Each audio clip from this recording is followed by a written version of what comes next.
These are the same tips which I also followed during my exams in the schools also and in the CA exams also.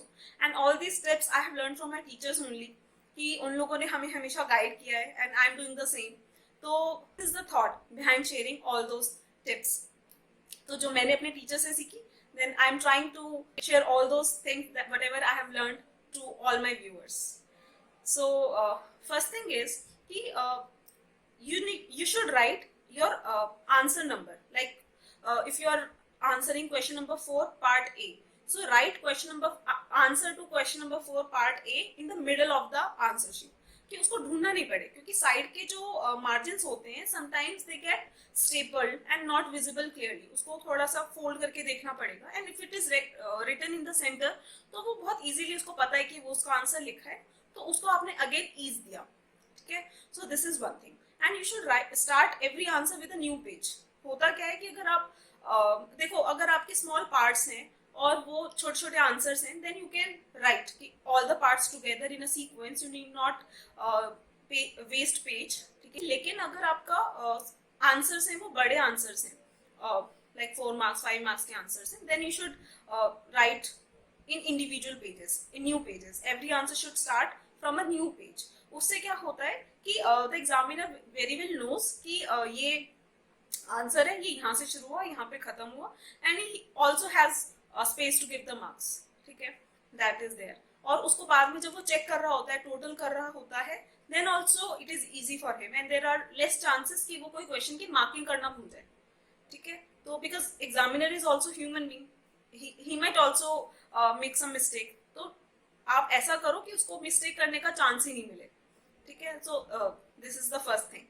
Second thing is give headings to your answers. तो headings आपको देनी है. Suppose आपका 4 mark का question है, ठीक है, तो उसके अंदर you should try to give 4 points and try to give headings to every point. ठीक है, तो उससे क्या होगा कि द एग्जामिनर हो सकता है कि जो आप एक्सप्लेन कर रहे हो that is for 2-3 lines, but heading देख के उसको समझ आ जाएगा कि the student knows about this particular thing. तो अगर आप हेडिंग देते हो अपने आंसर्स की, अपने जो भी आपके पॉइंट्स हैं, तो उसको एग्जामिनर को इतना तो पता चल जाएगा कि हाँ भाई इसको इस बारे में पता है. तो explanation might go here and there, then he still might consider कि इसको इतना तो पता है, बाकी सब इसने ठीक किया है, I should not deduct 1 or 2 marks, I deduct half mark. तो उस तरीके से it gives you leverage over other students who might not have given headings to that question. ठीक है, तो you should give headings. ठीक है, so next thing is underline. So you should write keywords in your answers. ठीक है, और उनको underline करना चाहिए. तो उससे क्या होगा कि like suppose you are giving law exam, तो law exam में क्या होता है, technical terms होती हैं. ठीक है, तो टेक्निकल टर्म्स जो होती हैं तो आप उसको अंडरलाइन कर दो, क्योंकि अगर सपोज मान लो कि आपका कोई पर्टिकुलर पॉइंट एक्सप्लेन कर रहे हो, ठीक है, और उसके अंदर वो पैराग्राफ बन गया सपोज 4-5 लाइंस का, और उसके अंदर जो मेन इंपॉर्टेंट वर्ड है वो 3-4 वर्ड्स ही है, बाकी तो उसकी एक्सप्लेनेशन है. ठीक है, और वो वर्ड सबसे इंपॉर्टेंट है, तो you underline it so that examiner का ध्यान उस पर जाए और वो उसको देखे और आपको मार्क्स दे दे. ठीक है, अगेन आपको ईज प्रोवाइड करना है अपने एग्जामिनर को, तो you should right paper in such a way only. Next thing is like जैसे हमने फर्स्ट अपना स्टार्ट ही प्रेजेंटेशन का उससे किया था कि अगर सबसे पहला ही क्वेश्चन आपका कटिंग करके हो तो आपको कैसा लगेगा अगर आप एग्जामिनर हो तो, है ना. तो वो सेम चीज है कि आप अगर बार बार आपके आंसर शीट्स में कटिंग मिल रही है तो वो अच्छा इंप्रेशन क्रिएट नहीं करती.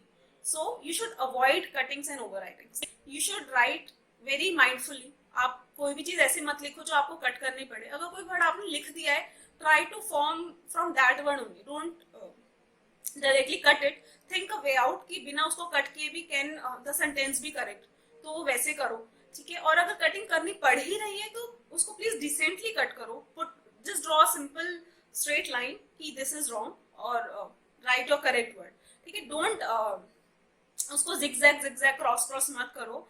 So you can see in the picture also that I have put in the video. ठीक है, तो उसके अंदर वही है कि आप उसको बहुत नाइसली करो. उससे 2 चीजें होती हैं. पहली चीज तो आपका टाइम वेस्ट होता है घुच मुच करने में, और दूसरा वो अच्छा नहीं दिखता है. ठीक ठीक है, तो कटिंग करके एग्जामिनर को पता चल जाएगा सिंपल लाइन से भी कि वो कट करा है आपने, ठीक है। तो आपको कटिंग और ओवर राइटिंग अवॉइड करना है, और अगर हो भी जाए तो प्लीज डिसेंटली करना है उसको। ओवर राइटिंग तो बिल्कुल नहीं करना है, कोई भी वर्ड गलत हो जाता है, cut it and right the correct word, और कटिंग को अवॉइड करना है। So this is the thing. So next thing is कि क्वालिटी ओवर लेंथ, ठीक है। अगर आप कोई भी आंसर लिख रहे हो और बहुत लेंथी लेंथी आंसर्स लिख रहे हो, it my not give you much marks instead of a short answer जिसमें सारे कीवर्ड्स और की पॉइंट्स कवर हो रहे हैं, ठीक है। तो जो एग्जामिनर है, he is not looking for some length, and it's not an essay writing competition, ठीक है। They just want to check your knowledge कि पर्टिकुलर टॉपिक के क्वेश्चन जो भी उन्होंने शेयर किया है आपको क्वेश्चन पेपर में, यू नो अबाउट इट। तो वो बताने के लिए you need not give lengthy answers, ठीक है। आप अपना टू द पॉइंट आंसर लिखो, क्रिस्प आंसर लिखो, और जो भी अभी तक आपको बताया, गिव योर हेडिंग्स, अंडरलाइन करो कीवर्ड्स, तो उस वो चीजें आपको मार्क्स देंगी। और कंटेंट है, don't try to fool the examiner, कुछ भी लिख के आप फूल मत करो, write to the point things, और उतना ही पढ़ के वो आपको मार्क्स दे देगा। Quality over length, this is the next thing, it's a part of presentation and it is very important. और उससे क्या होगा कि आपकी टाइम मैनेजमेंट भी बेटर होगी। अगर आप लेंथी आंसर्स लिखोगे तो ऑब्वियसली टाइम जाएगा ना आपका, और अगर आपको कंटेंट याद है और आप टू द पॉइंट आंसर्स लिख रहे हो, आपका टाइम भी सेव होगा, एंड यू कैन जो भी अभी मैं आपको फर्दर अभी जो टिप्स शेयर करने वाली हूँ, you can devote that time into those things and it will fetch you more marks, ठीक है। सो remember to not write lengthy answers wherever it's not required, don't write it and waste your time, instead आप अपना content पे improvise करो। So next thing is use of diagram and charts.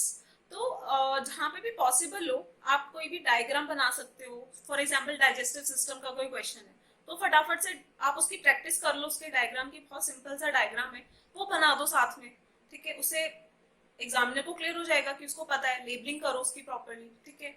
और कोई for example की कोई process flow का कोई क्वेश्चन है तो आप उसको फटाफट लिख तो रहे हो, प्रोसेस 1, स्टेप 1, स्टेप 2, स्टेप 3, उसको एक चार्ट में भी बना दो, शॉर्ट में हेडिंग्स लिख के और उसको चार्ट में बना दो, तो उससे एक बेटर इंप्रेशन पड़ता है, ठीक है। हो सकता है कि ज्यादातर स्टूडेंट्स ने ऐसा नहीं किया हो और आपने किया है, so you may have some better edge over other students, ठीक है। ऑल्सो अगर आपने कोई डायग्राम इस तरीके से बनाया है जिससे कि the idea of the concept whatever you are writing, जो टेक्स्ट पार्ट है वो क्लियर हो रहा है, तो the examiner might not want to read the complete explanation if it is clear from the diagram. तो उससे क्या होगा कि, और अगर फॉर एग्जाम्पल कोई मिस्टेक भी हो जाती है उस टेक्स्ट के अंदर, तो the examiner might want to overlook it because he understands कि child knows the thing but he might have in hurry miswritten it, तो वो चीज आपकी क्लियर होती है तो it gives you better edge, ठीक है।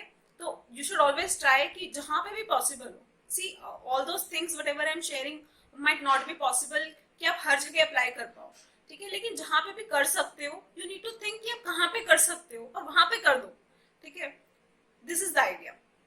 और डायग्राम और चार्ट्स बनाने के लिए कोई बहुत ड्राइंग स्किल्स नहीं चाहिए, सिंपल आपका आइडिया चाहिए कि what you want to present. I take a simple example जिससे कि आपको आइडिया क्लियर हो जाए, ठीक है, और आप उसको अप्लाई कर पाओ।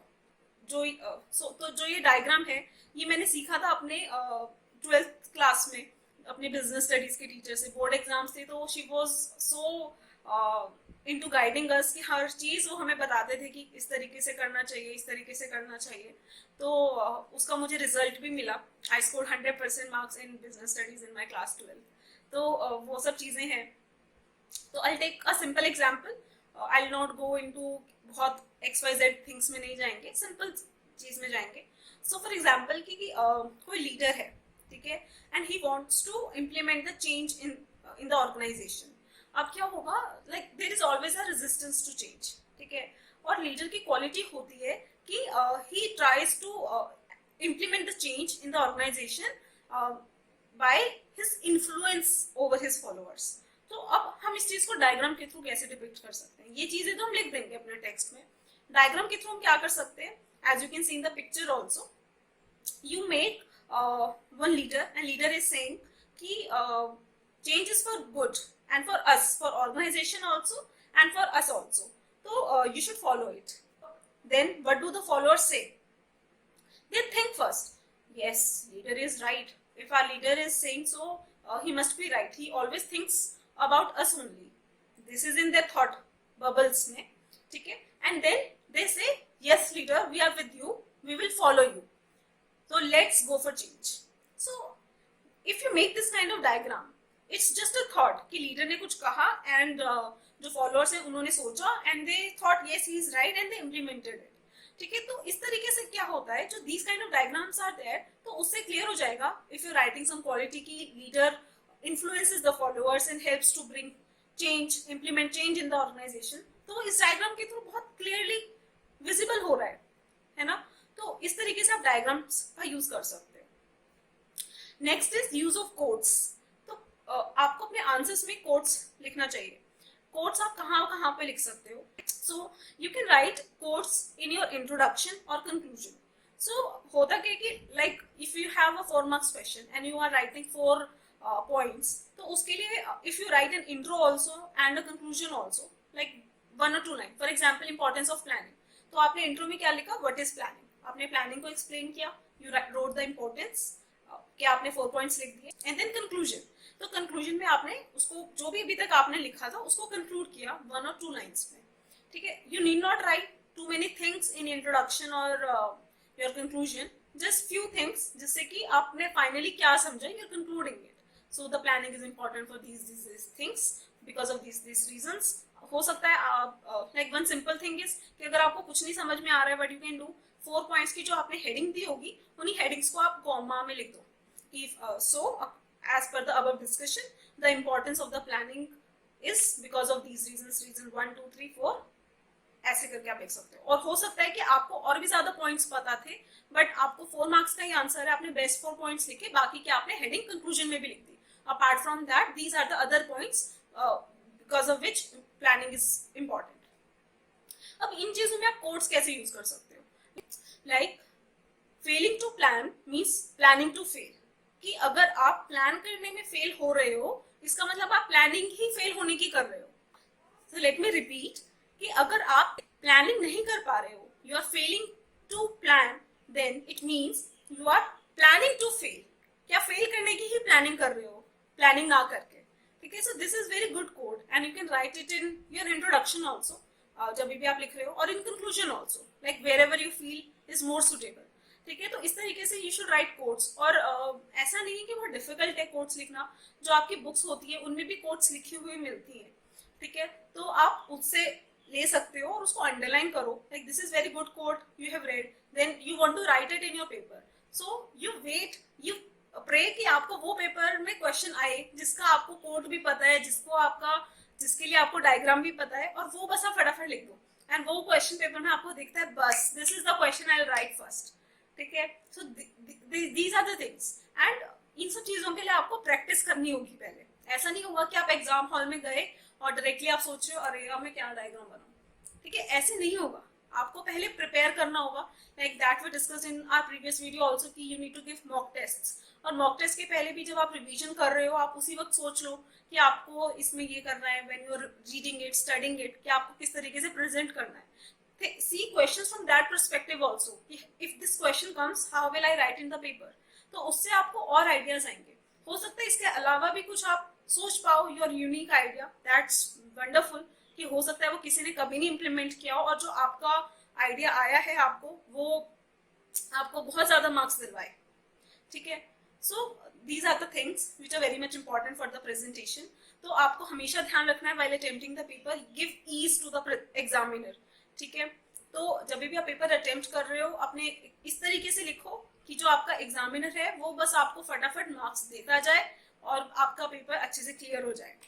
So this was all from my part on how to attempt the paper. And if you have any particular question or want me to make some video on some other topic, do let me know, comment it, and do like my video if you like it, and enjoy studying.